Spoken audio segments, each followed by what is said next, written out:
Hey, it's Ray, or I was one a Ray. It should say once a Razor. Jesus Christ. Way to start off on the wrong foot, idiot. Um, Today, Seth and I have decided to go live and talk about the news coming out of Warner Brothers and DC in James Gunn's mouth. We're going to talk about editing the privacy. We're going to talk about the news that came out. We're going to talk about everything we can, have our reactions to the news. If anybody watches this live or at all, please let us know. We're also going to watch the James Gunn video that was uploaded today. I got the video ready on YouTube. Let us know you're there if you're watching. And we want your reactions to everything too. And we'll kind of go one by one as he's talking, pause the video, and talk about how we feel about it. But as of right now, Henry Cavill is 100% for sure gone. We knew that already, but no. And so is Ben Affleck. And I'm not sure what to think about Gal Gadot, whatever her name is. It'd be sad to see her go because I really liked her. Probably the saddest of all would be to see her go. Anyway, I'm gonna bring in Seth, our friend Seth T. Miller. Seth, how you doing? How you feeling after all the madness? I'm feeling wonderful. I know you're a shill and you love every single thing that ever comes out. So Totally. no matter what, you're on board. I mean, you're not allowed to not like something anymore. Yeah, you're supposed to like everything no matter Yeah. what. Yeah. I can't wrap my head around doing that ever.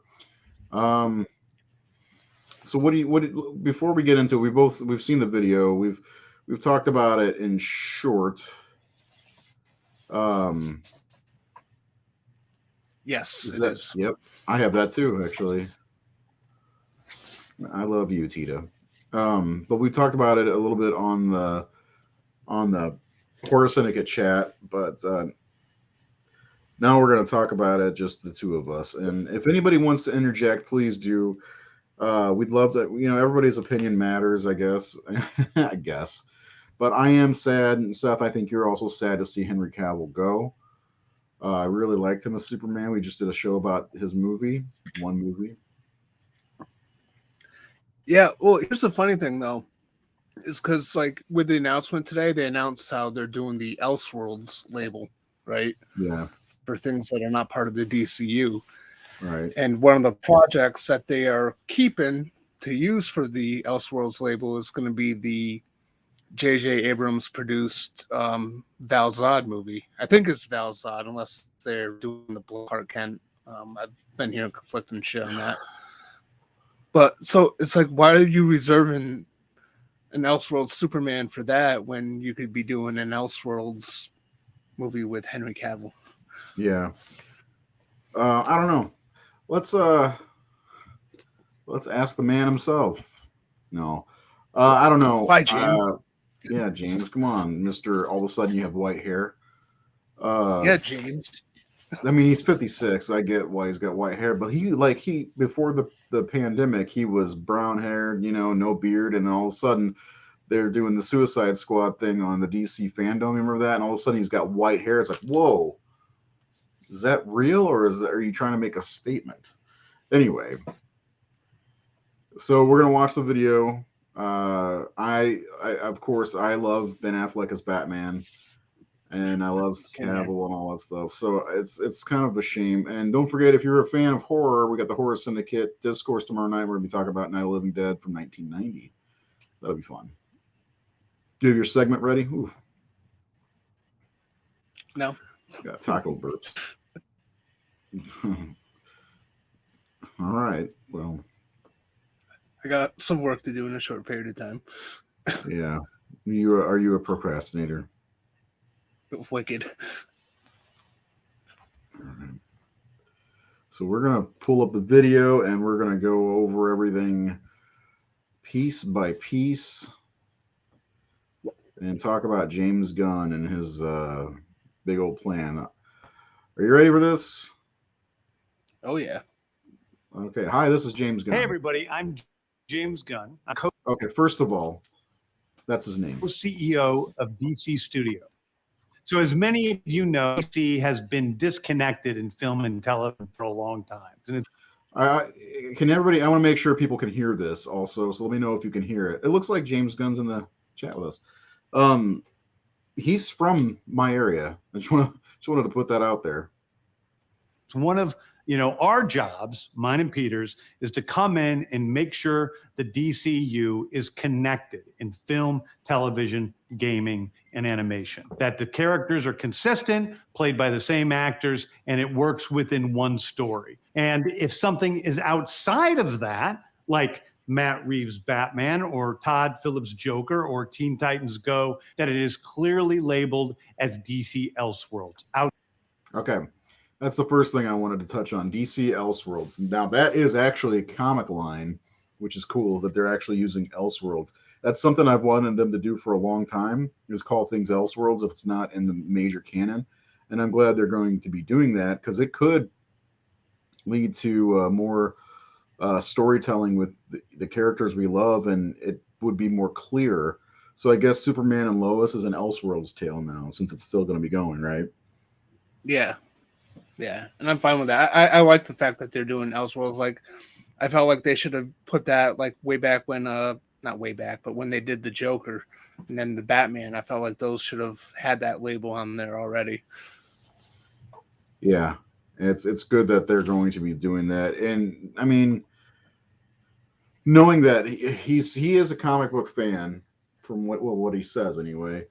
Knowing that he's dropping that Elseworlds label is pretty cool, in my opinion. There's a lot, and I hope they look at the Elseworlds comics like Superman Red Sun, or there's a lot of Batman Year 100. I don't know if you've ever seen that. There's some weird stories in there that they could tell. There's a great story called that's called, I think it's just called The Trinity.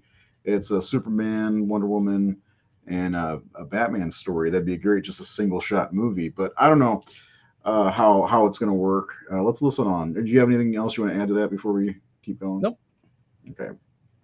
Outside of the mainstream DCU continuity. Now, Peter and I have gotten pretty lucky in terms of the 4 projects that are coming out over the next year. First, we have Shazam, Fury of the Gods. Shazam has always been off kind of in his own part of the DCU, so he connects very well. That moves direct. Okay. What does that mean? That connects very well. What do you think that means? I don't know. To me, it kind of seems like he's trying to imply that it didn't really have too much of a connection to the previous universe. It did in small bits here and there, like the replica Batarang and Superman's costume when Superman's body appeared at the end. Mm-hmm. But yeah, so it was kind of like, I think that's what he's trying to say, is that it was kind of like it wasn't so steep into that previous universe, so it can kind of fit into his. Yeah, so that's my first question is about this whole thing. Are we going to get this Shazam, which is good, the first movie was, in this universe with the I don't know, the DCU is what they're calling it now, or are we going? Is this it for Zachary Levi and the rest of the Shazam family? That's a question I have moving forward with James Gunn's vision.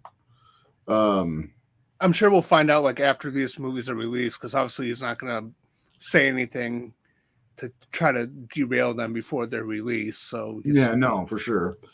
So I know that's we're going to come up on that point in just a second. Actually,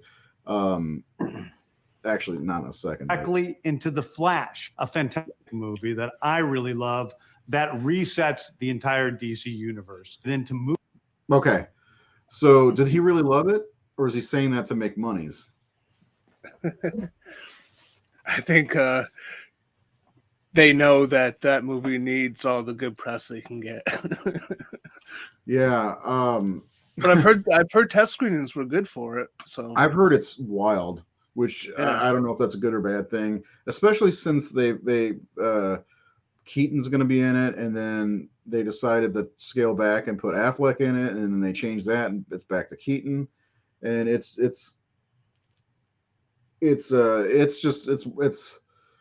I don't know. I'm excited to see what happens, and then he says at the very end of that, it's. Let me go back because what does he say exactly? Really love that resets the entire. Resets. I see. Are they going to? Did they film something? Are they going to put something in there to show that it's resetting the universe, or what? That's my question. Because that's one of the. I mean, that's Flashpoint essentially. What they did in Flashpoint with the New 52. So I'm very curious about that. That's what I walked away with after watching this video was questions more than anything. It kind of makes me wonder if they're gonna cast someone for Superman, keep it a secret, film something very quick for the tail end of the Flash, and then that'll be the announcement. Maybe they've already recast the Flash. Yeah, I don't know. I mean, I wouldn't put it past them, you know. If I keep seeing things about Ezra Miller's future, and you know, it just I don't understand how they can go forward with somebody like that. You know, no matter how, like, I don't know that there's a path of redemption for Ezra Miller. I would part ways, especially if this movie ends up bombing, which it could because of the reset. But the way that they're framing this, I think, is also saying this is the movie that resets the universe, so it almost makes it a must watch. But you still have to wait 2 years to get to the first movie in this universe. Yeah. All right, so let's move on to the next part, which is Blue Beetle. DC universe. Then to move into Blue Beetle, a fantastic film about a kid who's a marvelous part of the DCU, and then into Aquaman 2, which leads directly into our next few projects, which... Okay. So first off, Blue Beetle I'm looking forward to. I'm glad that's happening because after Batgirl was scrapped, a lot of us were worried that Blue Beetle wasn't going to happen. That should, in my opinion, should be in this new DCU since it doesn't sound like it's got any ties to the old DC movies. What do you think? Do you care about Blue Beetle? Yeah, I mean, like, so I'm not like I've always known about Blue Beetle and Booster Gold from like way back in the day. So I'm especially not familiar with this version that they're going with. This is like a, you know, what was it, like the third or whatever person to have that identity? As far as I know, it's the second. It's Ted Corden and Jaime Reyes. Okay, yep. Okay, that's what I mean. Yeah. So yeah, I mean, and it's cool too, you know, that we're getting some other characters besides just, you know, the main ones that everyone kind of knows. You know, they're taking like Blue Beetle and Booster Gold and giving them live action stuff, which will be good. Yeah, and Blue Beetle, first of all, they casted a very good actor, and they casted him well, and he's very young, so I mean, this could just open up the doors for a Teen Titans movie, in my opinion, especially since we know we're getting a Damian Wayne, which kind of makes me roll my eyes. I got a lot to say about the Brave and the Bold. We'll get to that. Okay. But yeah, let me go ahead and keep going here. Which I'm going to tell you about now. So Aquaman. Peter and I. So Aquaman, that's really the end of the DCEU, right? Because Jason Momoa is not playing Aquaman again after this. I don't know. We haven't gotten a confirmation about it, but from everything, it sounds like this is it for him as Aquaman. And of course, you know, Lobo would be the right way to go with him. Anyway, okay, let's keep moving. Along with a group of very talented writers, have started to map out an 8 to 10 year plan of what DC Studios will be in film, television, and gaming. This first chapter is called Gods and Monsters. Now, what I'm about to tell you is the Gods and Monsters was, of course, a DCU animated film. Do you remember that? Did you ever see that one? Yeah, I have that. Yep. Okay. That was an Elseworld story, wasn't it? It is an Elseworld story, and I don't think that has anything to do with the title. I think gods and monsters could mean gods like Superman because he's essentially a god, and Shazam, stuff like that, and then monsters, of course, villains. So it's good guys and bad guys basically. And Yeah. that's what I got out of it. What about you? Same or no? Yes, same here. I figured it was figurative. It's chapter 1, and this isn't even all of that first chapter either. So, First chapter. It's not the entire first chapter. see. The first project is Creature Commandos. Creature Commandos is an What do you think about this? First thoughts. My initial thoughts are like it's got all the elements that I like in there. It's got like some of the classic monster type deal going on there. And but my initial thought is, who cares? Yep, exactly. Me too. And I don't know why they had to add Weasel there. I guess because his brother is doing it. Because generally, I think there's a werewolf in there. Mhm. So I don't give two shits about this one way or the other. Yeah. Whatever. It might be a fun animated. It feels like it's a safe thing too to launch this with. And they're talking about having the same voice cast be as the live action as well. I don't know. I just don't give a shit about this at all. Like, it doesn't do anything for me. And I don't know. We'll see. I'll probably watch it anyway because of connectivity, and that's what they want. Because Marvel's doing that, and Star Wars is kind of doing that. So they're like, oh, they got everybody watching these Marvel shows and these Star Wars shows because it connects. And it is James Gunn, so it could be fun and fucked up. It probably will be Yeah. fun and fucked up. And you never know. We might see some other characters. But the thing is, like, I wonder if it's going to be period set where it's supposed to be, and I think was World War II. So who knows? Who knows? Anyway, all right. Animated series. I've written all the episodes. Something we're going to do that's a little bit different at DC is we're going to have characters move into animation, out of animation, usually having the same actor play their voice. Okay, so that question that leads me to this: are we done with the DC movies that we keep getting every year? The 2 or 3 we get a year, then? That's a good question. I was thinking about that today earlier as well. God, I hope not, because that's been like the only thing that DC's put out, over the last 2 decades that has been steadily good. Yeah. As far as film goes, and they've tackled a lot of classic stories and came up with some of their own stuff and fused this, like the whole thing with that started with the Justice League. What was the name of the movie? With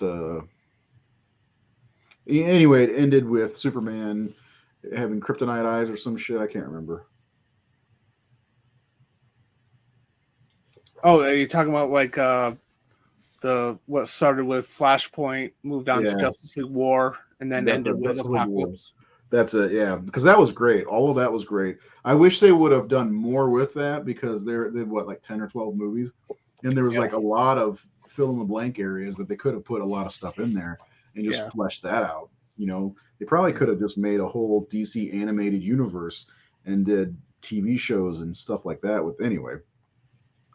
Yeah, so I hope they don't stop making those other DC animated things because of this, because that would just blow. So let's get. I guess they could put Elseworlds on the label. So, right?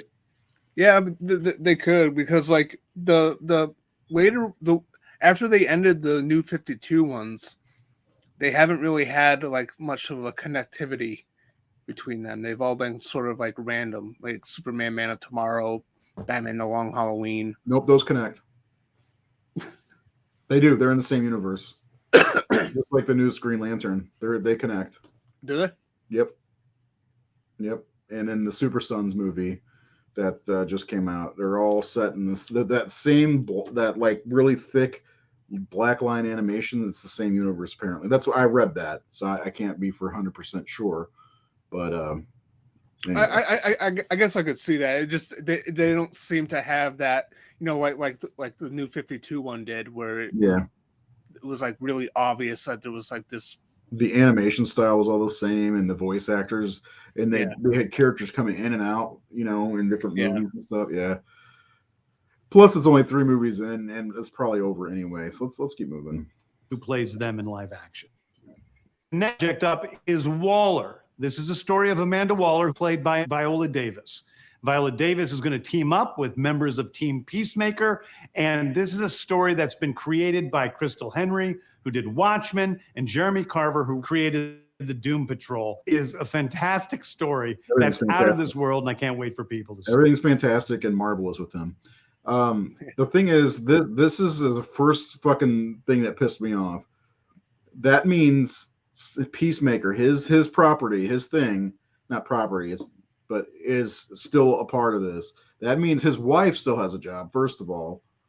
So that makes me angry. I mean, I love the Peacemaker show. It was really good. It was fun. John Cena was off the chain. But like, seriously, if you can still recast Viola Davis and reset everything without having to keep Peacemaker as a part of all of this. And, Peacemaker at the very end, I don't know if you watch Peacemaker, it shows the Justice League. That's very clearly Jason Momoa's Aquaman. Well, yeah. Aquaman doesn't have a giant beard and long ass hair. Yeah. Okay, so as far as the thing with him casting his wife, I don't really care. But like he could cast her in a different role. Oh, yeah. That's the thing that kind of irks me about this whole thing, is because like I feel like it should have been a complete reset. Oh yeah, complete reset. Totally. Fine. You're gonna get rid of Cavill. Okay, get rid of everybody. Start fresh. I think it would have been better that way. But he's cherry picking, which he said he wasn't going to do. Right. He's kind of favoring the stuff he's already worked on. Yep. So I don't know. And I mean, like I said in our chat earlier, like I'm so excited for a Amanda Waller show, said no DC fan ever. Like, right. I don't know. I just don't care. So here's the thing that this is why this causes a problem, because the Peacemaker show is 100% connected to Suicide Squad, the James Gunn, or the Suicide Squad, which had all these characters in it, and we've seen a couple of them. Rick Flag which was in Suicide Squad. Harley Quinn, who's connected to the Joker, the Batman, and and Batman's connected. It's just like everybody's connected, and Amanda Waller is connected to Superman and Ben Affleck's Batman. So it's like, what the fuck, James Gunn? Having Amanda Waller, there's that one character, it connects to so much that already has happened, because they set her up in Suicide Squad, and she was in Black Adam as well. So cherry picking, this is probably the worst part of this, is that he's doing that. I mean, honestly, I don't give a shit. I like Amanda Waller as a character. She's always been kind of interesting.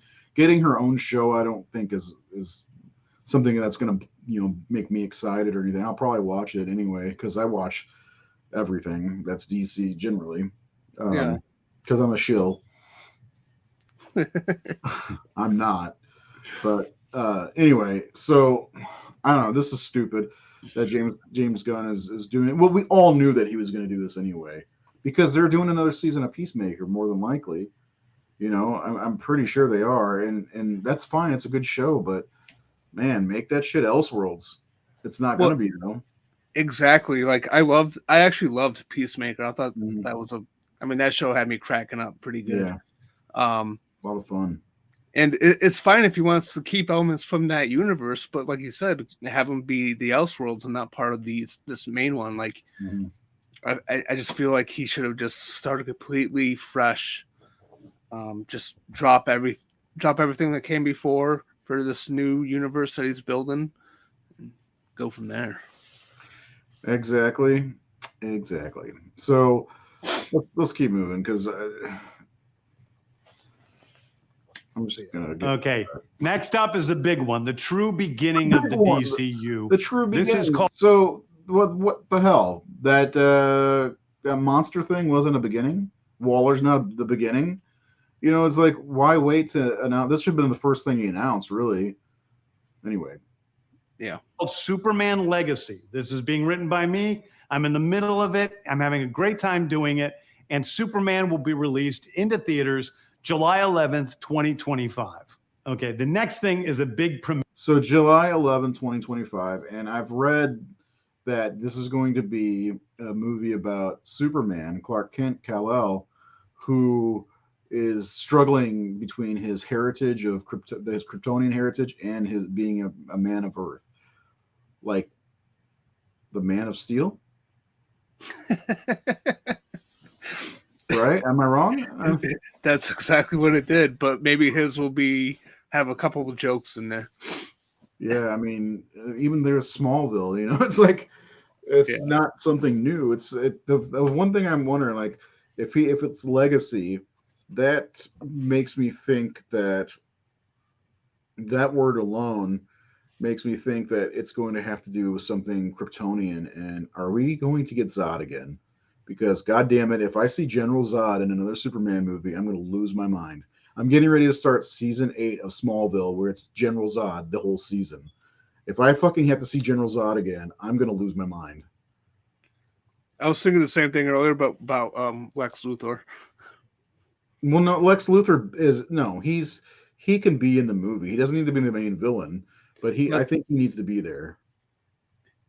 He does, I guess, but like I'm just meant like as the main villain, because I just watched Superman 2 yesterday, and I love it. Luthor light anyway. Yeah, and I love it, but like and then it got me thinking about how 3 out of those 4 Superman movies, Lex Luthor was. They didn't know what to do. They probably were in the writers' room like, how would we do Brainiac? How would we do, Darkseid or whatever? Yeah. I don't know. I this was the 70s and early 80s. I don't think they had much imagination. Plus, it was studio ran more than anything. Nobody cared about comics back then, like the movie people. But I think Lex Luthor needs to be in Superman. He doesn't need to be the main villain or the crux of the story or anything like that. But I believe Lex Luthor is as important as Superman is to the story, in my opinion, as Lois Lane is. I mean, well, I feel like they could build up that character. Have him be the villain, like lead up to him being the villain for a third movie.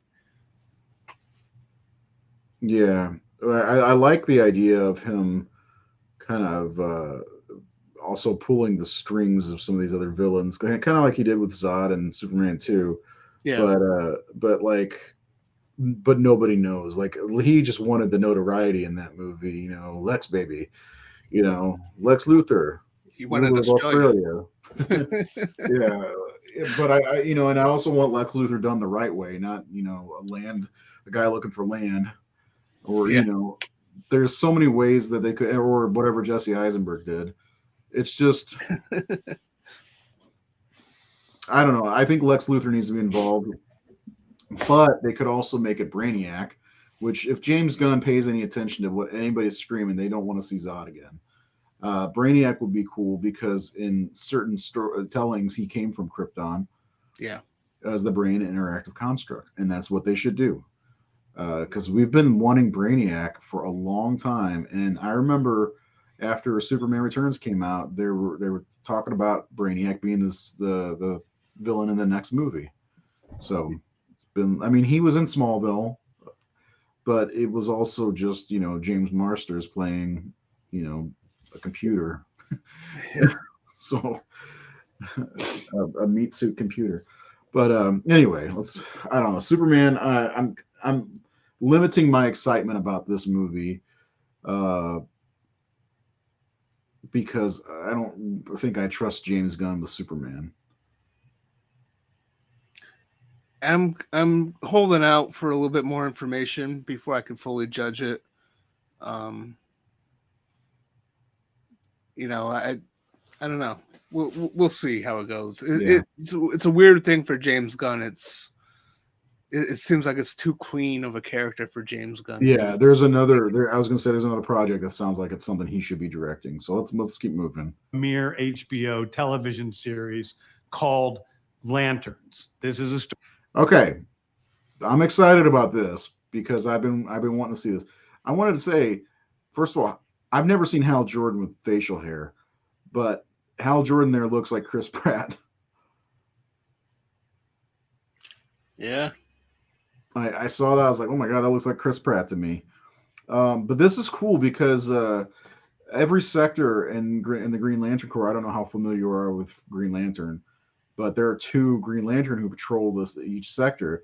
And Sector 2814 is Hal Jordan's and John Stewart. And they have worked kind of together at the same time. Eventually, Kyle Rayner, and I'd like to see Kyle Rayner and Guy Gardner. Yeah. Because Guy Gardner's my favorite. But I don't know. He says like this is gonna be like True Detective, which I've heard is a good show. I've also heard it's a terrible show. I don't know what to think about that. So I don't know. What do you think? That TV show. Plus, man, there's a lot of CG that's gonna have to go into this. So like my first knee jerk reaction to this was because like I wanted a movie. I wanted a Green Lantern movie. Mm-hmm.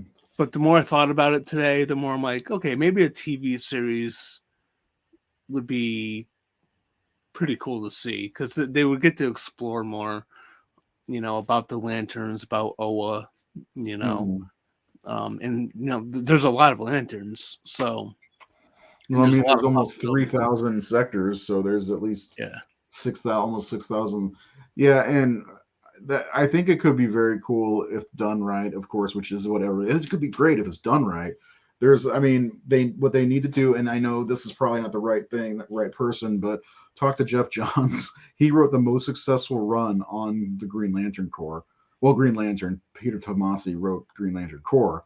And I mean, Jeff Johns' run on Green Lantern is very fucking cool. He created all kinds of stuff, all the different color spectrums of lanterns, red lanterns, yellow lanterns, which are the Sinestro Corps, all that stuff. The Blackest Night was all under his watch.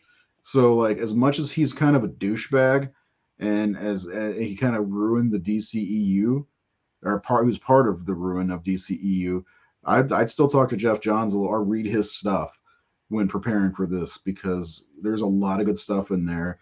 One of my favorite characters, period, of all of the DC Comics universe is Cyborg Superman, and he became a part of the Sinestro Corps, which would be really cool to see the Sinestro Corps happen in live action, in my opinion. Oh, and really? Get Mark Strong back from Sinestro because he was good. Yeah. Oh, yeah, definitely. Yeah. That's cool. I didn't know because I'm not familiar with the like I had some issues, but not a lot from when they were doing the different colored cores. I didn't know that Hank Henshaw became a Yellow Lantern. He did. So did Superboy Prime. They took just about anybody. Mongol. So Sinestro got captured by the Green Lantern, and he was put in a prison on Oa. And Mongol decided to take over. And there's this monster-looking guy named Arkilo who, while Sinestro's going, he's like, I'm the leader of the Sinestro Corps. And him and Mongol fought, and then Mongol ripped his tongue out and made him wear his tongue around his neck on a necklace. Yeah, dude, it's awesome. You need to some of that Green Lantern Corps stuff from probably about 2005, 2006 to 2012, right before actually 2011, before the new 52.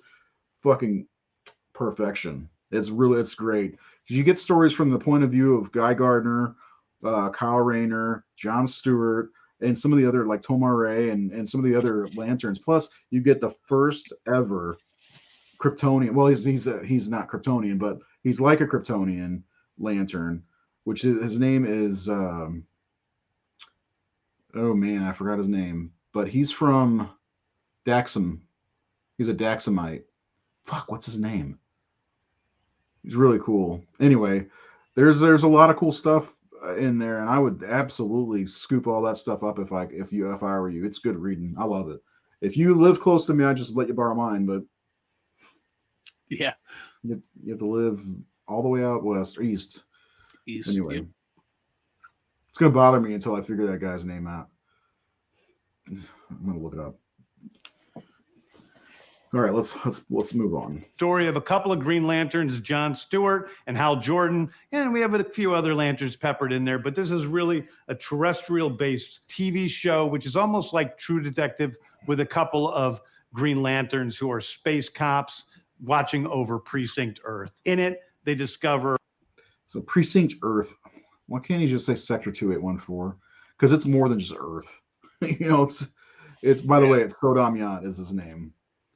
But yeah, Precinct Earth. So it's going to be more Earthbound stuff, basically. Come on, that's the way to save money from CG. A terrifying mystery that ties into our larger story of the DC. So that's my question when he says that the larger story of the DCU. Are we talking? This is where the event comes from. Is this the first big event? Is going to be if it's fucking Parallax? I'm going to be mad. But it would be cool to see Hal Jordan as Parallax fighting fucking the Justice League. But I don't know. Yeah, I don't know. Yeah. I mean, Parallax is cool, but I think this should be more of a self-contained story, and they maybe discover something. Like, I don't know what it could be, but like I've got the Despero. There's all kinds of cosmic villains out there that they could fall into. So yeah, anyway, let's keep moving. Next is a big movie called The Authority. The Authority is a passion project of mine. It's based on the Marvelous Wildstorm characters. Okay. This is what I think he'll be directing. I think The Authority he said passion project. I don't think he's going to direct Superman. I think somebody else will do that. I think this is going to be his movie. It makes sense because he can handle characters as many characters as this. What do you think of this? Do you know anything about The Authority?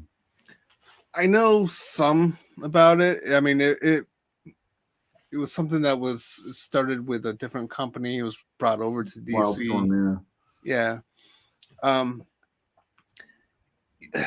So yeah, I had a similar reaction to you. I'm just like, why the Authority? Like I don't understand. Like I could see maybe doing this like as a TV show, or maybe just keeping it for later, shoving it down the line. But it's like, out of all the characters and all the properties that you have access to, why is the Authority a top priority? And I have a suspicion why, and I'm pretty sure you do too, based on what you sent me earlier. Midnighter and Apollo, they're lovers. Yeah, so you get that representation thing mm-hmm. with you it. Get a Superman type character and a Batman type character who like to blow each other. So I guess whatever. I don't give a shit. But no, the thing is, like, you say, why is this movie kind of pushed to the forefront? Why was Guardians of the Galaxy? I forgot the Guardians of the Galaxy existed. Whenever the trailer came out, I was like, what? I forgot about them. And it's the same thing with these guys. I don't give a rat's ass about the Authority. And when they said they were making an Authority movie, I was like, I forgot all about them. And then I started remembering a little bit here and there about the characters. And the first thing that popped in my head, unfortunately, was the Apollo and Midnighter being, literal butt buddies.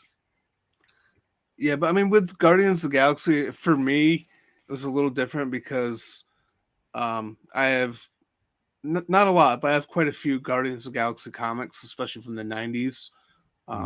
So I was a fan of that title, and it was like, I don't know how many movies in before they got to that. Let's see, 2, 3, like 10. Yeah, so like, and that's what I'm saying with this. Like, I wouldn't mind a movie about the Authority, but I don't understand why it's going to be so close to the start of it when I feel like there's other DC characters and properties and stuff that they should do. Like, why not do if you want to do a teen movie, if you want to get a teen movie in there to start off with, why not a Titans movie? So this is going to be interesting because this could people don't like the tone of the DCEU being so dark. Well, this comic is kind of a dark one. They're no nonsense. They kill people. They're killers. Maybe we're going to get an event that's DC or the Authority versus the Justice League or something like that. That could be very interesting, actually. So I don't know. Yeah, that could be actually very interesting. But yeah, I think it could be very, very interesting because they're not technically villainous. They're of course, they think they're doing the right thing, but at the same time, they're very brutal. And I don't know. I do think this is going to be James Gunn because we've seen him go dark in a few movies. Still have humor with things like Slither, or he wrote Dawn of the Dead, the remake. Didn't he write Brightburn as well? Yeah, he was. Well, I don't know if he wrote it, but I know he's a big part of the production of Brightburn. And Super was pretty brutal. Yeah, exactly. There's some darkness that James Gunn can do. So I'm not like I do, but I think this is the one he's going to be directing. Yeah. It sounds like he's writing a bunch of stuff, so he might be just a machine. We are now bringing into the DCU and will interact with all of our primary DCU characters. The Authority are a group of superheroes who think the world is broken and they want to fix it by any means necessary. I think it's a very different look at superheroes. We're doing a television series called Paradise Lost. Paradise Lost is a story of Paradise Island, usually known as Themyscira, which is the birthplace of Wonder Woman. It's almost like Game of Thrones with Westeros, but with all of the inhabitants of Paradise. So this could be interesting. I don't give a shit, again, about a movie. This reminds me of when they announced that movie, The Trench, the Aquaman spinoff. Yeah.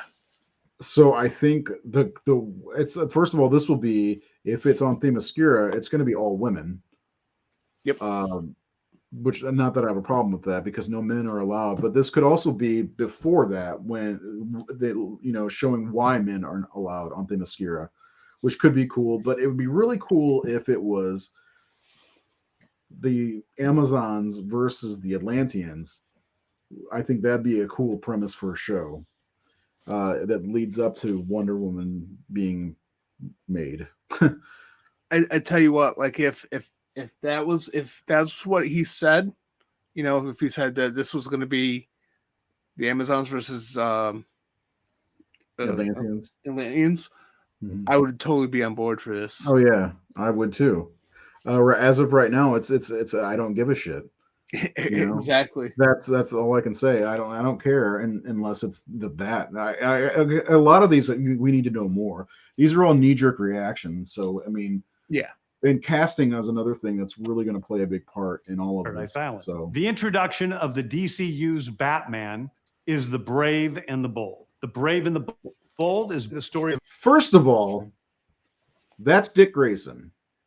I am so concerned that they're using an image of Dick Grayson in their promo. Do they not know that that's Dick Grayson? Like, probably seriously. not.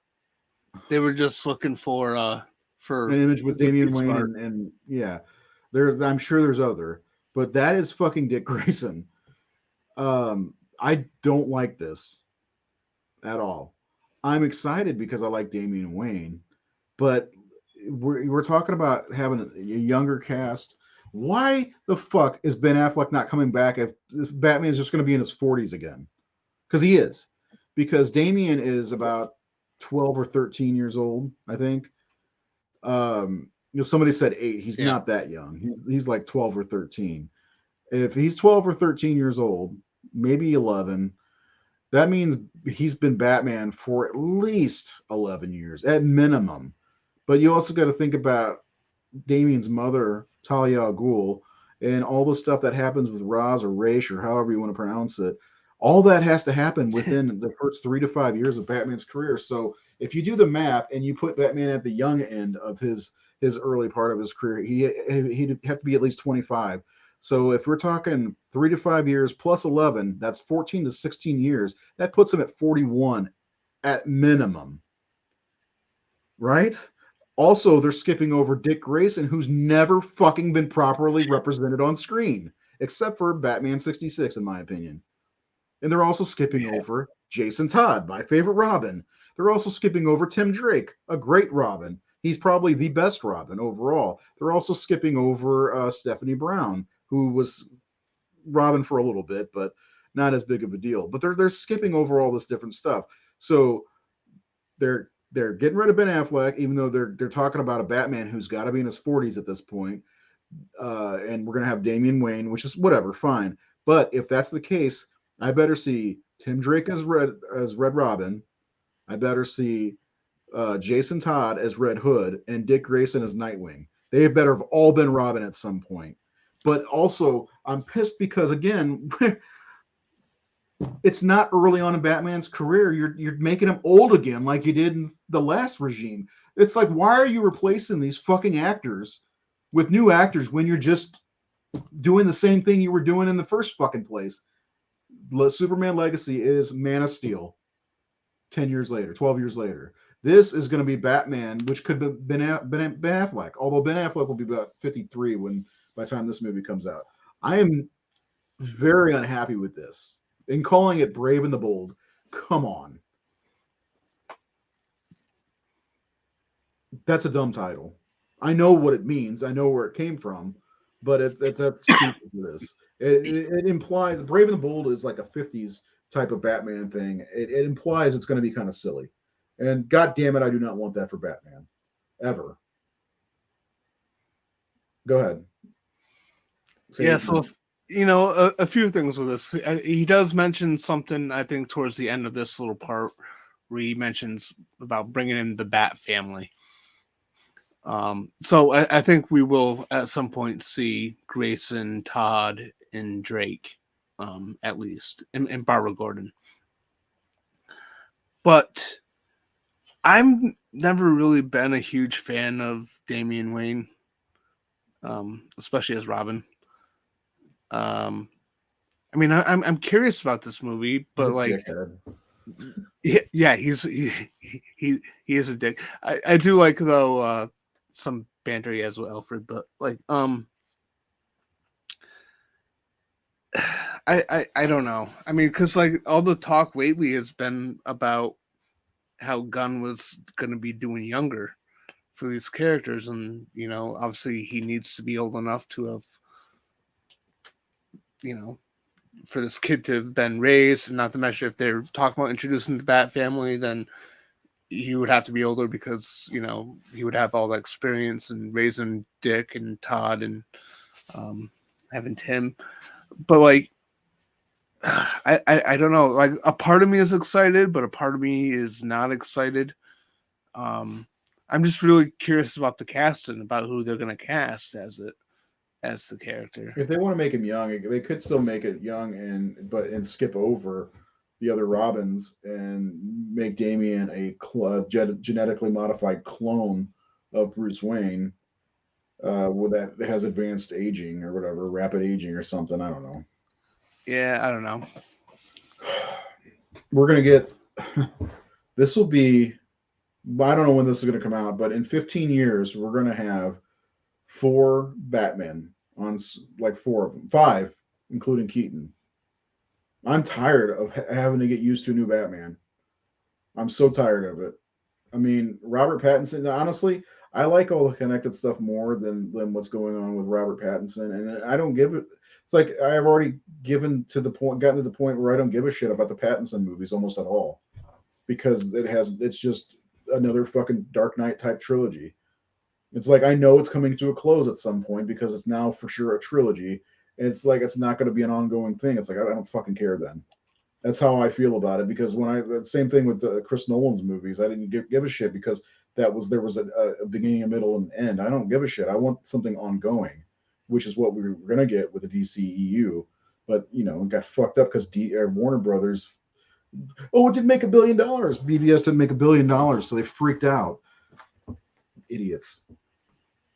So now this is where we are. This is gonna be. I am gonna say this is gonna be worse than one of the worst adaptations of Batman of all time. People are like praising Grant Morrison and saying, "Oh, Grant Morrison's run was great." Was it? I read the whole thing. It was confusing at times, and he's Grant Morrison's a fucking drug addict. He was on drugs while doing this shit. Like, I don't understand why people like Grant Morrison's work so much. I got that V guy told me that I was, oh, let me guess, you're a Scott Snyder guy. No, I don't like Scott Snyder at all. His stuff was confusing. All his timeline stuff was confusing because all the Bat family, the Bat, Tim and Dick and Jason were all like a year apart. And anyway, no, I don't like Scott. I like anything that happened before New 52 and honestly before Grant Morrison took over Batman because everything he did was super fucking weird and not that good, in my opinion. If they want to do it right, they better have man bats and like a whole swarm of man bats attacking Bruce and a fucking anyway. I know I read all that shit. Like seriously, and Keith, he used to be a part of the horror syndicate. Was all like, oh, I guess I better start reading the Grant Morrison stuff. Don't bother. Don't fucking bother reading that. It's not going to be anything like that. And midway through, Dick Grayson takes over as Batman because of Batman Rest in Peace and Final Crisis, or not Final Crisis. Was it? Yeah, Final Crisis. I don't like this. Well, it kind of makes me wonder too because when Gunn was talking about Superman, the image that he showed up was from All Star Superman, wasn't it? Yeah, which is also Grant Morrison. Great. So, it's just well. Also, I think the Frank quit quietly. It's his artwork. yeah. So I think that's another part of it. But like, I don't All-Star. I don't think it's going to be anything like All-Star Superman. Maybe he's got a boner for Grant Morrison. Maybe he knows him. Grant Morrison. I mean, he admitted in an article that he was on drugs while he was writing Batman. Cool. It's good to hear that. That's why Batman of Zur-En-Arrh happened. Him and Batman in his purple, yellow, and red suit. I checked out right before then. Actually, I think I have an issue with that in it, like the first appearance of that. But yeah, that was hideous.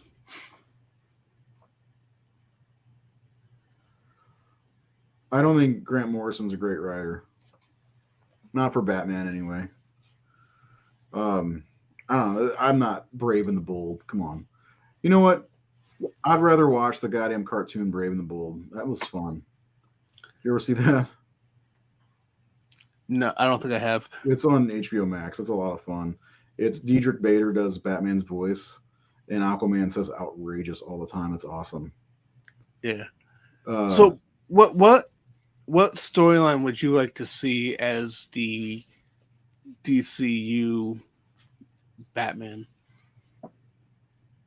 I don't think I want to see any of them adapted. I like Zack Snyder had a boner for Frank Miller, and I don't like Frank Miller either. And so it's like, who? I don't know. Some of my favorite stories are Jeff Loeb written. Did The Long Halloween and Hush and Dark Victory and stuff like that. But there's so much that kind of falls by the wayside. Kind of be fun to adapt No Man's Land into a movie or something, and you can have a tie-in TV series with that as well, following Bullock and Montoya and stuff like that, and Gordon. But Nightfall would be amazing to see on screen. That's one of the best. Getting Jean-Paul Vallée as Azrael's Batman. There's a lot of cool stuff that I'm surprised that was never adapted into an animated movie. Nightfall. It's a huge story, that unfolded over a couple of years. But I don't know. There's a lot. Like I'd have to look at my my collection of Batman stories, but there's a lot of stuff. You know, it'd be fun. Batman Joker story is it's there was a Batman comic called Batman Confidential that came out in the mid 2000s, and there was a Joker called it's just Joker origin called Lovers and Madmen, and it was pretty damn good. I thought it was anyway. I think that'd be a fun story to do. I don't know. I just don't like I can't tell you, like, when I saw this image, it pissed me off. I'm like, do they know that that's Dick Grayson? Like, that's the first thing I thought of. Do they have any clue who that's not Bruce Wayne?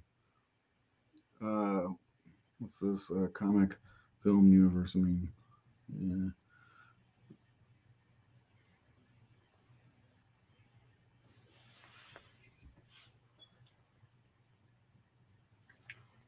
Yes, exactly. Yes, that's what we were talking about. It's like, why'd they fire Cavill, or not hire Cavill as they're saying now, and let Affleck go when Affleck they're already they're starting to make the mistakes of the last series.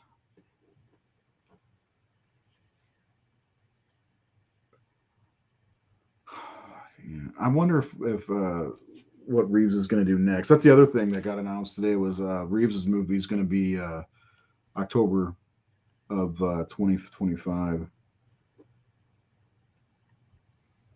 Yeah, that's great. I still think Dick Grayson never got his chance. I guess Titans, he was Robin for a little bit, but like I still don't think he has not been in a Batman movie that was worthy of what Dick Grayson can be. I said it before you joined, Matt, where I think if Damien's already here, Batman's got to be in his 40s already. Dick's got to be Nightwing. Uh, I want Jason Todd. They need to make a fucking Red Hood and the Outlaws movie or show. That'd be fucking awesome. That would be amazing. You got Jason Todd. You got what's his name? The Red Arrow guy. I can't think. Arsenal. Yep. Yeah, Roy Harper. And then you got Starfire and even Bizarro. You can have Bizarro in there. He was in some of them. That would be so cool. I like Titans. You only like one movie. From everything I've posted, it seems like you only like one movie. So the only thing we already read that. Okay. Anyway, let's keep moving. Batman and his actual son, Damian Wayne. This is based on Grant Morrison's great comic book run. Damian Wayne is my favorite Robin. He's a little assassin who Batman tries to get in line. And so this is the story of the two of them and the beginning of sort of the Bat family in the DCU. Next up is a TV series called Booster Gold. Booster Gold is one of comics' really popular cult heroes. He is a fascinating guy. He's a loser from the future who uses future technology to come back to present day and become a superhero so that people will love him. It is based. I actually like Booster Gold. That's another thing I could see Gunn doing is Booster Gold. But the bad thing is, like, if they do Blue Beetle, Booster Gold and Ted Kord seem to go hand in hand, the original Blue Beetle. So Gunn did say that this is all.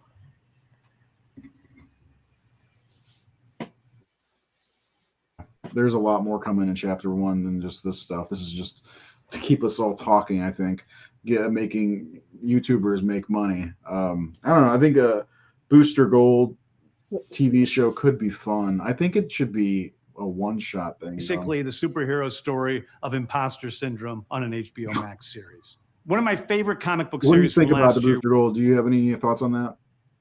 It should have been a movie. Yeah. That one-shot movie. It should be a show.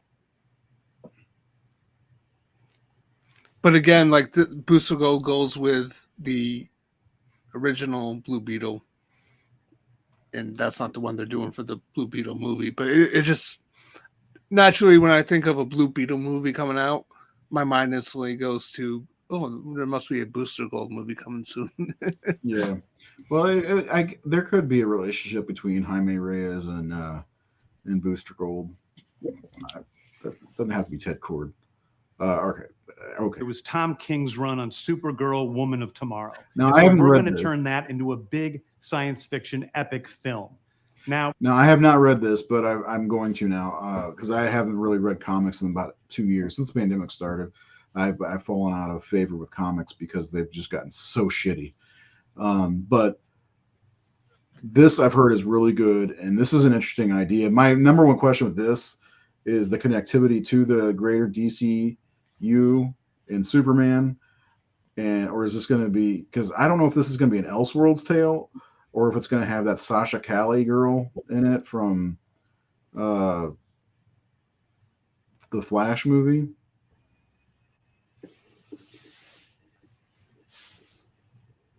That would be cool. I like that. Did you read this? I heard Ted Kord's wife's going to be the villain in the new Blue Beetle. But yeah, if he could go back to like the 90s or something like that, and that would be be very awesome. cool to see. Definitely. Yeah, I like Ted Kord. I've always liked him. It hurt me when he died right before when Maxwell Lord killed him, I believe, right before Infinite Crisis back in 2005. I was like, man, I really like this guy, and then he gets shot by fucking Maxwell Lord. Then Wonder Woman breaks Maxwell Lord's neck. So on TV, it was awesome. All right, anyway, yeah, this story sounds interesting. I think I'm gonna buy it. Superman is a guy who was sent to Earth and raised by loving parents. Whereas Supergirl in this story, she is a character who was raised on a chunk of Krypton. She watched everybody around her perish in some terrible way. So she's a much more jaded character. And that brings me to Swamp. So that's why I'm wondering if that's going to be an Elseworlds story, because it doesn't sound like it's going to fall in line with that Superman Legacy movie. Blue Beetle and Booster Gold in the Justice League series from the late 80s. Yeah. Isn't Guy Gardner in that as the Guardian or something like that? That was right before the death of Superman, if I'm not mistaken. Who's the writer of that Supergirl comic? Tom King. Yeah. I've heard he's kind of a hit or miss writer. He is. He can't write Batman for worth a damn. Yeah. The last thing we're going to talk about, a very dark horror story in the origins of the monster who is Swamp Thing.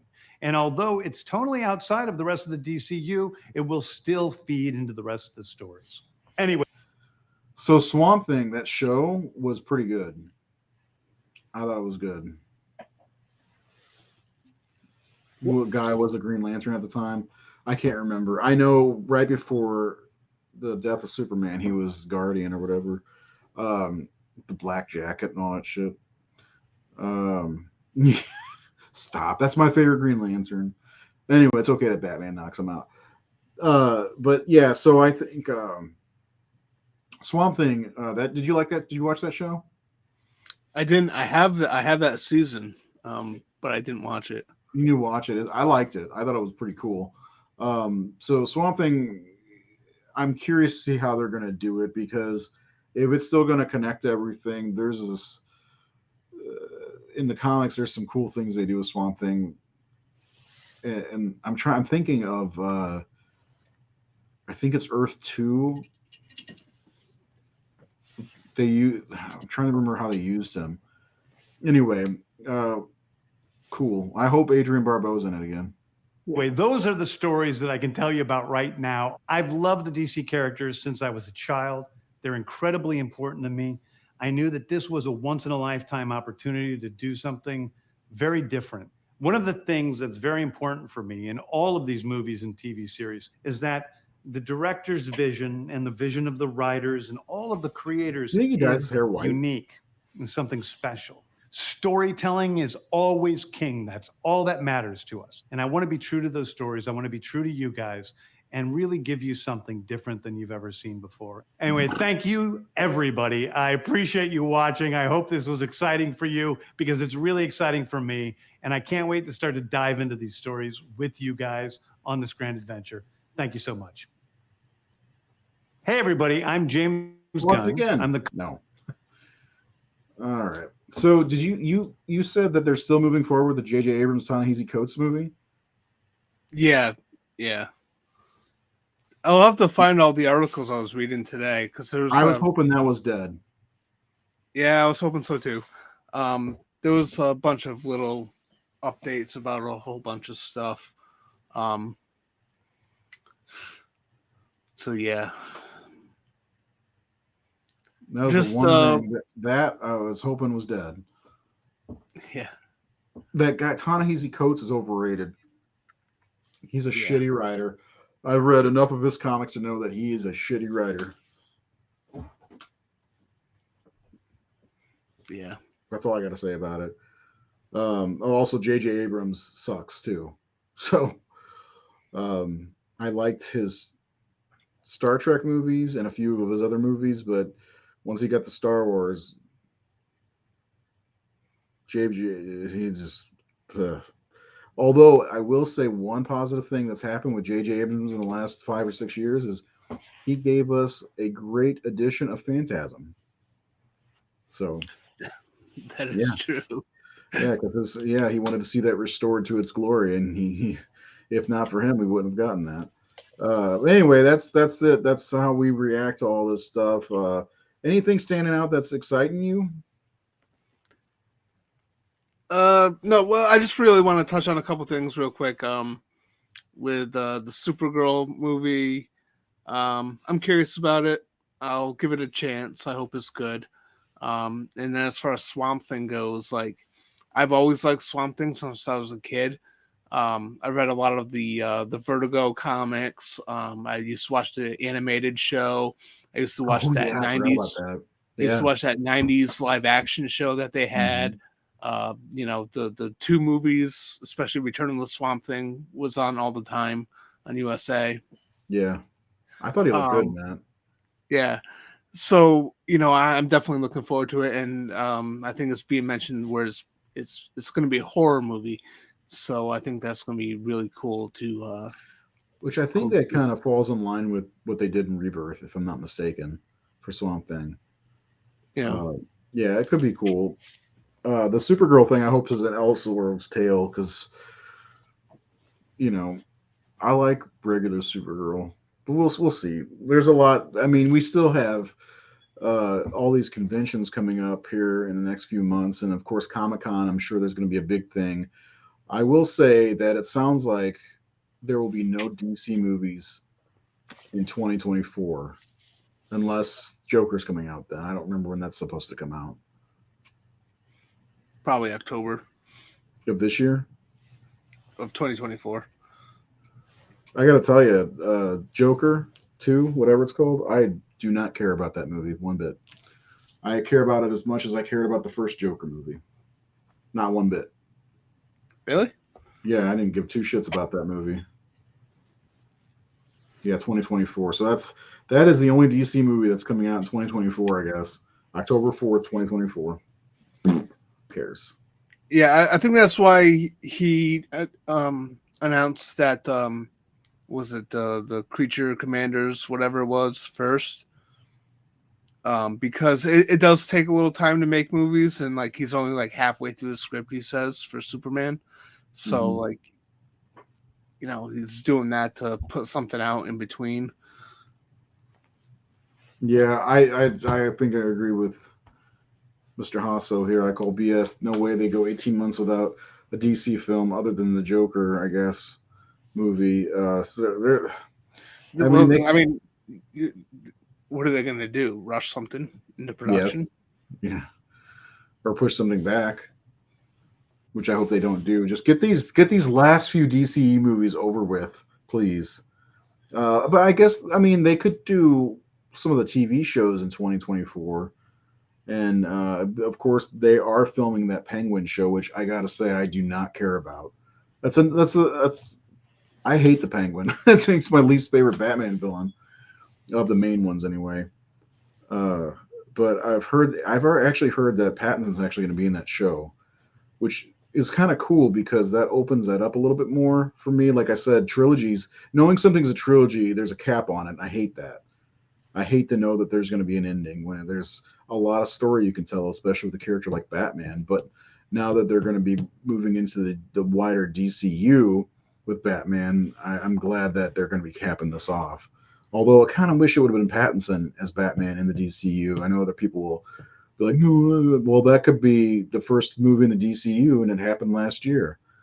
You know, it's like I know that people hate the Green Lantern movie of 2011, but that should have been the launching point for the DCEU.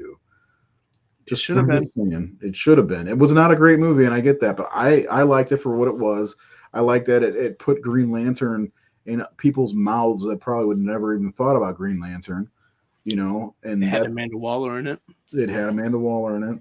It was Tina Turner, Amanda Waller. But like, I don't know. Like, I think that could have been the launching point, but I don't know. They fucked up royally. You know, and it's honestly part of it's not Warner Brothers' fault. Marvel started picking up steam when they were in production on The Dark Knight Rises, or you know, when they were in production of the Green Lantern movie. It's like they probably saw what was going on. It's like, well, fuck, we got to get our shit together. And by 2013, after Man of Steel came out, I guess that's when they decided, hey, we're gonna do a full force. You know, they just fucked up. Well, they originally wanted Warner, if I remember this correctly, Warner originally wanted Christopher Nolan's Batman movies to be the start of their DC universe, because The Dark Knight came out the same year as Iron Man and The Incredible Hulk, and like, you know, people don't remember this, but the Marvel movies weren't always super successful at first until the Avengers came out, and that was around the same time as The Dark Knight Rises, and but you know, Christopher Nolan didn't want it to be a part of a bigger universe. He wanted it to be his own thing, just like the way Matt Reeves wants his to be its own thing. And then, you know, Christopher Nolan agreed to help launch with Man of Steel, so that's why he served as producer, and his brother came in as writer. That was a mistake. Also, well, that's the thing, is like everyone pins like the failure. It seems to me everyone pins the failure on Zack Snyder, when it was clearly Warner Brothers really wanted Christopher Nolan to be involved and to build the DC universe around Christopher Nolan's style of the grounded version. And that's why we didn't get the, you know, as much as I love Man of Steel, we didn't get that proper Superman, you know, the one that inspires hope and awe. You know, we got that a little bit more brooded and grounded version. I think Christopher Nolan is a gross person. Well, the thing is that Warner should have known is that he's a filmmaker. He's not a franchise guy. He wants to make films that, you know, like all his other films are pretentious turds of movies, in my opinion. And that's what he is. He's just a filmmaker. Like, they needed to find somebody who could have been in it for the long haul. I don't think he wanted to make The Dark Knight. If I remember correctly, he didn't want to do a sequel, and then he did a sequel, and it's the best Batman movie ever. Well, I think he was on board for it, but he just wanted to do his own original thing in between. I think it's really more about a deal that he made with Warner Brothers, because he Probably. did work directly for Warner Brothers for several years until, you know, like a year or two ago. Tenet, thanks for that movie being released on HBO Max or whatever it was. He got pissed about it. Well, I don't care. I don't like Christopher Nolan. I'm glad he's completely out of the picture now. You don't even like Memento? That was pre-Batman. Oh, okay. You don't like him after Batman? No, I like The Prestige, and then after Dark Knight, I don't like him after that. Before that, or really from Dark Knight, I don't like The Dark Knight almost at all.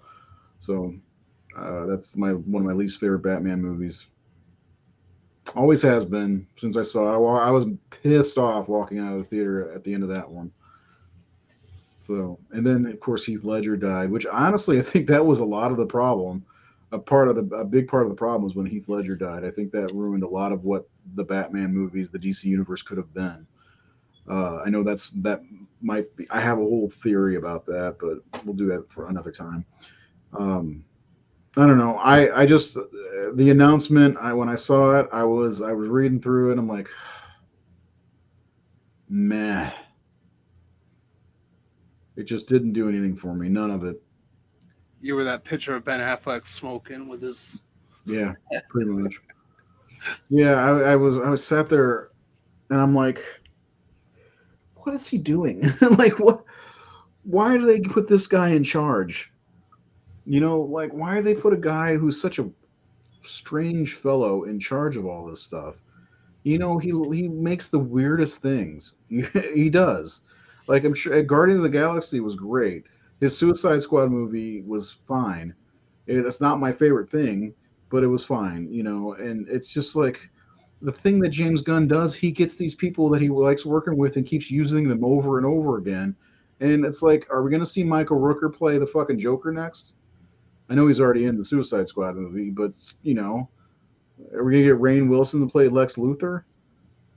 I mean, he's done it in the animated stuff, which is Yeah, I very was gonna odd, say by the way. His Yeah. voice does not work with Lex Luthor. Yeah. But like I'm just saying, like I don't want to see all of James Gunn's buddies. Like we're gonna see Zoe Saldana as Wonder Woman. Chris Pratt's gonna be Hal Jordan. Bradley Cooper will be Superman. Vin No, he's too Diesel old. will be Bane. Who else am I missing? Dave Bautista. He's not going to be Bane. He's going to be Robin. He's going to be, it's. I don't know. It's going to be ridiculous. He's going to get all these people. His brother is going to play multiple roles. I'm sure. Sean Gunn, who another person that just really doesn't need it. What's that girl's name? Amy Pond. She was Amy Pond and Oh yeah. She plays Nebula. Yeah. Yeah, I like her, but she's gonna end up in it too. Like he's gonna bring all these people that he worked with on Guardians of the Galaxy to be in the DCU, and that's just what he does. So, I mean, he brought that guy that was in Peacemaker over to his last Guardians movie. The I don't know his name. He was like the leader of the Peacemaker thing. It turns out he was an alien. Oh, yep. Maybe the High Evolutionary or some shit. Yep. I don't know.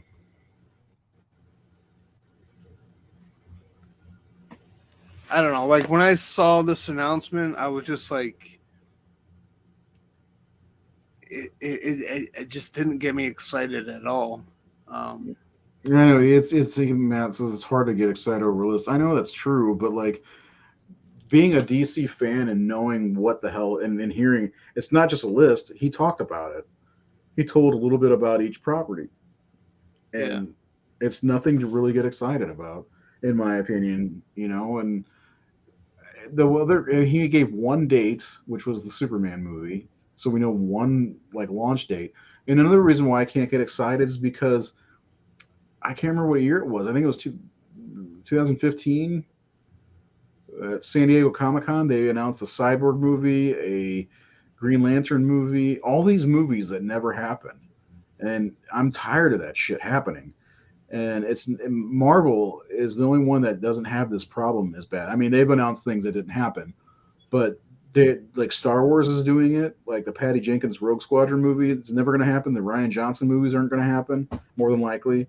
All these projects they keep announcing, it's these my two favorite fucking properties are fucking failing because of incompetence. I'm tired of it. So I'm not gonna get excited until I see the fucking movie. A trailer, cool. I'll be like, all right, but I need to see the movies. Well, I mean, the difference between like the announcements today and the announcements beforehand, you got a totally new regime at Warner Brothers. You got a whole new boss at Warner Brothers. David Zaslav is very much about putting the DC brand first and foremost. That was but what thing. happens? But what happens when Superman Legacy makes $250 million on a $300 million budget? because I guarantee you there's going to be a group of people who are going to solo this movie because it's not Henry Cavill. And what I mean by guarantee it. solo is boycott the movie because of Kathleen Kennedy and Last Jedi and all that bullshit. I'd be surprised if this makes any more than Man of Steel. I think it's probably gonna make less. Yeah, it probably will. And then are they going to act like assholes? Like, oh my God, what are we going to do? It only made $500 million. And really, if you think about it, $500 million in 2 years is way less than what Man of Steel made in 2013, even though it's $5 million because, inflation. I don't know. I hope they don't have knee-jerk reactions like the last regime had, or not even the last one, because they've gone through a couple of them. You know what I'm saying? Like, because the knee-jerk reaction when Batman versus Superman failed. It didn't fail. It made almost $900 million. It made 830 some odd million dollars. That's not a failure. It's just because, their last Batman properties made $1 billion at the box office, and the Avengers made $1 billion at the box office. So that's what they're expecting. That was foolish, in my opinion. Don't ever expect $1 billion unless apparently your Avatar you can expect $2 billion because people are stupid. I will never see that sequel, just so you know. I watched the first one. I'll never watch another Avatar movie. Garbage. It was complete garbage. And I don't call movies garbage very often. Yeah, and The Rock, like, he really overestimated his worth. Black Adam was okay. You can't make an okay movie with a big action star and expect it to make tons of money. Avatar's garbage. I'm not sorry. I'm not sorry. It's the most basic fucking story possible with these great CGI effects that, to me, I thought they're not Pandorans. What are they called? The Na'vi or whatever. They look dumb as fuck. They're gangly creatures with dreadlocks. They look so stupid. Anyway, I'll stop talking about that. We probably need to sign off anyway. Yeah, he did. He did change the hierarchy of power. Everybody got their asses canned thanks to his movie. That's probably before that. I don't know. We'll see. And in 10 years, we'll be talking about how the Gunn universe failed. So DC just may never work on film unless it's animated. Because the animated stuff's been pretty good. I've always said they should just take the scripts to their animated movies and just do them. Make those. That Superman Man of Tomorrow movie with Parasite, Yeah. that would be a great, because Lobo's in it too. That'd be a great movie to be the first movie in the DCU. I was watching that recently. I'm like, it wasn't great by any means, but at the same time, it did a lot. Introduced a lot, and it would have been a good one. Like, I love those. Almost every single one of the movies since I think 2006 or 2007, when the Death of Superman Doomsday movie came out. The Batman one that came out following that, I hated the tie-in for the Dark Knight. I hated that. What was that called? Gotham Knights. Gotham Knight or something like that. It was animated. Like anime. I'm not an anime fan, so that's probably part of the reason why I didn't like it. But yeah, it was terrible to me. I have a steelbook of it if anybody wants it. I'll take it. I don't have that one, so I've pissed on it a few times. So.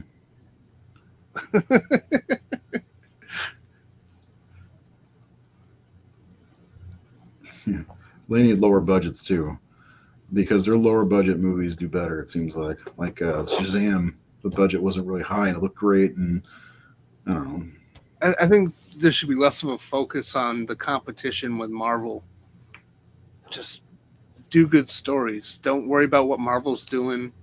I mean, everyone wants to replicate the formula, but they don't know how to do the formula. And I feel like they should have their own identity. This is the thing I liked about what Snyder was doing with that DC universe previously, is that it didn't feel like Marvel. They had a different tone to them. Mm-hmm. I just think it's a shame that, everyone's trying to replicate Marvel. Just fucking stop. Marvel's Marvel. And they're going downhill.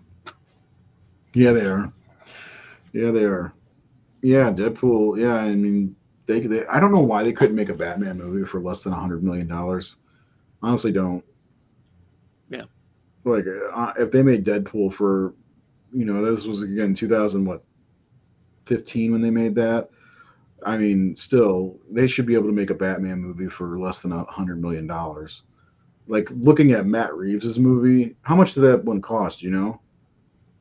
I don't recall. That looked really low budget compared to like some of the Right, other because stuff. it was story focused. It Yeah, was, it was character. It was centered on the character and like the mystery. It wasn't about like the big action sequences, which it did have a little bit towards the end, but like it was a 185 contained. million, 200 million. Well, part of it also, from what I understand, is a lot of money goes into salaries too. Like, Oh yeah, yeah. fucking what's his name? Robert Downey Jr. was making what, like $50 million per movie or some shit like that. I mean, that's ridiculous. Yeah. I hope they don't try to mimic. I don't think so. It's going to be James Gunny. So that's what kind of gave me a little bit of hope, though, is like what James Gunn kind of said towards the end of that video you know, about how each one is gonna have a different, I guess, feel. It's gonna be kind of like I forget his exact words, but it just kind of seemed like each movie was gonna have its own voice and identity. They weren't all gonna be the same, and that's what I kind of like about this lineup that he had. Where you have Superman, who's hopeful and whatever, but then right after that you have the Authority, which is the, I guess, more pessimistic side of superheroes. So there is like a kind of like a variety there. So I kind of appreciate that. Variety is the spice of death.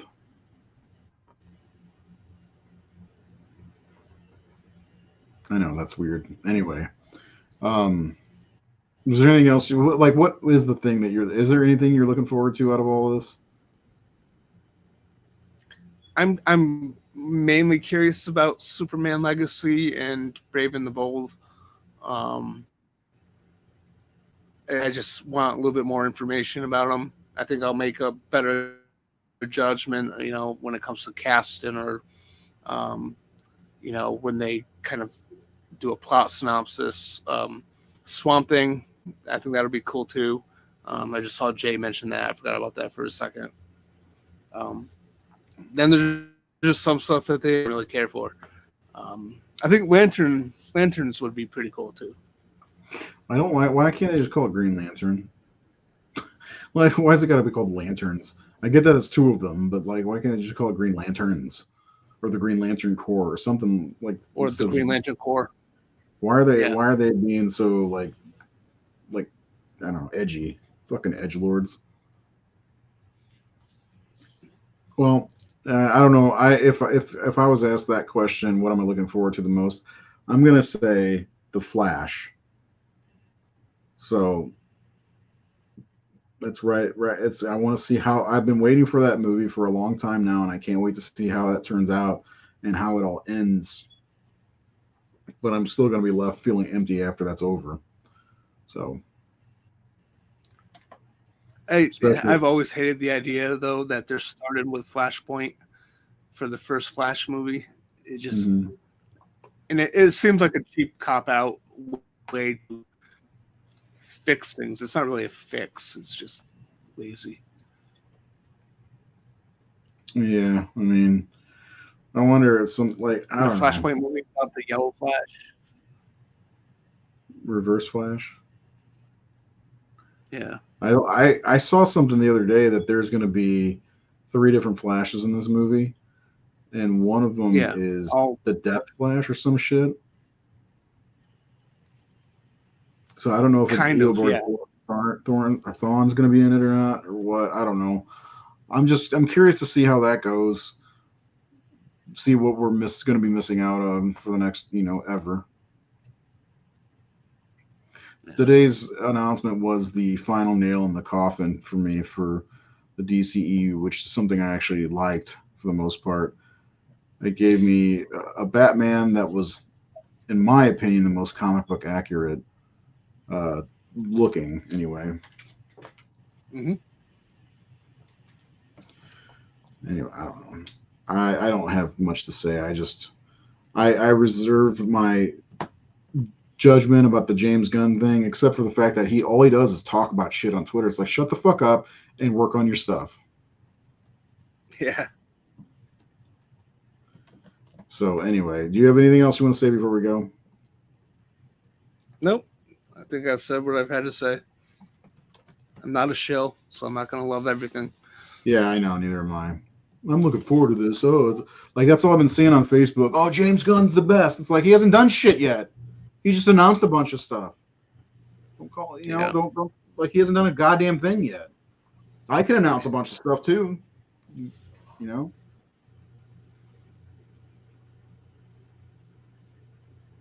Yeah, it actually looks like Jon Stewart's rocking a different logo, so it's a good point. Which I don't. Did he ever? White Lantern. Why would they do that though? Like so early. God damn it. That's the problem. Here we go again. Anyway, that's all. We're done. We're not going to talk about this anymore. I can't. All I want to do is sing a song. I will remember you. Will you remember me? God. All right, Seth. I'll see you tomorrow night on the Horror Syndicate Discourse Show. Watch Night of the Living Dead, 1990, and come up with your whatever. We'll come up with 5 questions, 5 burning questions, and upload 25,000 videos or images for Nate.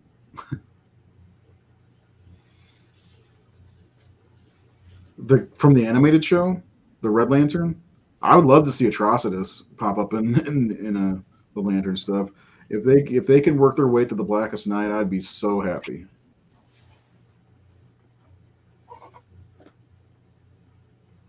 I watched that whole show with my son when it first aired. I like You ever watch Young Justice? No. Dude, that show's amazing. You should watch. It's all on HBO Max, animated. It's really good. I really liked it. Great character. Like, their suits and everything are really good. Anyway, all right, I'm gonna go cry. So you guys have a good night. No, I'm not. I'm getting tired though. You guys have a good night, and we'll come back next week maybe. Maybe I don't know. Bye.